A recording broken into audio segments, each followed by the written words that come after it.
राष्ट्रपति ट्रंप ने ईरान पर हमले के प्लान को किया मंजूर। ईरान ने अगर न्यूक्लियर प्रोग्राम नहीं रोका तो अमेरिका कर सकता है हमला, अमेरिकी मीडिया के हवाले से खबर।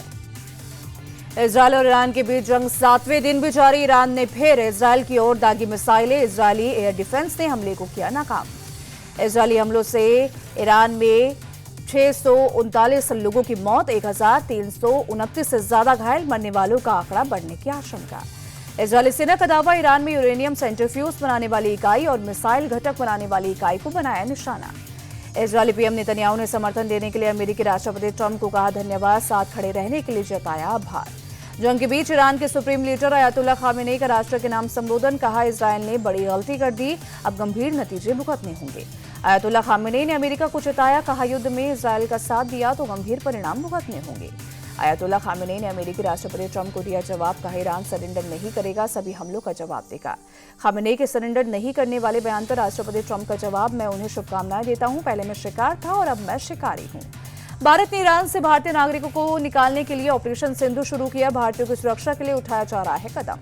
ईरान से भारतीय छात्रों के दूसरे ग्रुप को निकालकर आर्मेनिया भेजा गया। 600 छात्रों में 250 छात्र जम्मू कश्मीर से हैं। पीएम मोदी ने क्रोएशिया के पीएम से की मुलाकात, दोनों देशों ने रक्षा सहयोग मजबूत करने और व्यापार, नवीकरणीय ऊर्जा और सेमीकंडक्टर सहित प्रमुख क्षेत्रों में सहयोग बढ़ाने का संकल्प लिया। भारत और क्रोएशिया ने आतंकवाद को मानवता का दुश्मन बताया, कहा यह लोकतंत्र में विश्वास रखने वाली ताकतों के खिलाफ है।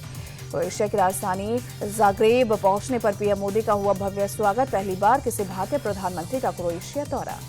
क्रोएशिया के सरिटन होटल में पीएम मोदी का अलग अंदाज में स्वागत, लोगों ने गायत्री मंत्र का जाप कर किया अभिवादन। केरल, पंजाब, बंगाल और गुजरात में विधानसभा उपचुनाव के लिए मतदान जारी, पोलिंग बूथों पर वोटरों की लगी कतार, 23 जून को आएंगे नतीजे। लुधियाना पश्चिम सीट के लिए वोटिंग जारी, मतदान केंद्रों पर वोटरों की भीड़, वोटिंग के लिए लोगों में दिखा उत्साह।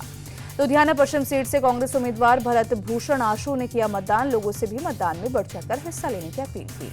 केरल के नीलांबूर विधानसभा उपचुनाव के लिए भी मतदान जारी, विट्टीपुथ पोलिंग बूथ पर मतदाताओं की कतार लगी। बंगाल की कालीगंज सीट पर भी उपचुनाव के लिए वोटिंग, नातिया मतदान केंद्र पर सुबह सुबह लगे वोटरों की भीड़। कालीगंज उपचुनाव के लिए बीजेपी प्रत्याशी आशीष घोष ने किया मतदान, नातिया पोलिंग बूथ पर डाला वोट, लोगों से भी मतदान करने की अपील की। तेजस्वी यादव ने एनडीए पर साधा निशाना, बोले एनडीए यानी नेशनल दामाद आयोग जनता से किया वादा, एनडीए ने पूरा नहीं किया। पीएम ने कहा था बिहार को नंबर 1 राज्य बनाएंगे, क्या हुआ। महाराष्ट्र के पूर्व सीएम वसंत दादा पाटिल की बहू जयश्री पाटिल बीजेपी में शामिल, सीएम फडणवीस और प्रदेश बीजेपी प्रमुख चंद्रशेखर बावनकुले के साथ मिली सदस्यता। महाराष्ट्र में हिंदी बनाम मराठी पर फिर गरमाई सियासत, मनसे कार्यकर्ताओं ने स्कूलों में जाकर हिंदी की किताबें जलाई। मनसे कार्यकर्ताओं ने मुंबई से लेकर ठाणे और नासिक तक के स्कूलों में किया प्रदर्शन, प्रिंसिपल्स को हिंदी न पढ़ाने की चेतावनी भरे लेटर सौंपे। महाराष्ट्र के सीएम देवेंद्र फडणवीस बोले, हिंदी को लेकर मेरी राज ठाकरे से बात हुई है, मैं एनईपी में 3 लैंग्वेज पॉलिसी के प्रावधान के बारे में बताया। सीएम फडणवीस बोले, मैं मराठी को पीछे रखता तो गलत होता, नई भाषा सीखने से तो बच्चों का ज्ञान बढ़ेगा। महाराष्ट्र के स्कूली शिक्षा मंत्री दादा भुसे बोले, महाराष्ट्र के कई स्कूलों में तो वर्षों से 3 लैंग्वेज पढ़ाई जाती है, स्टूडेंट्स हिंदी ही नहीं बल्कि किसी भी लैंग्वेज को चुन सकते हैं। पंजाब के लुधियाना में सीएम दी योगशाला कार्यक्रम, बड़ी संख्या में लोग शामिल हुए, आगामी अंतर्राष्ट्रीय योग दिवस की भी तैयारी।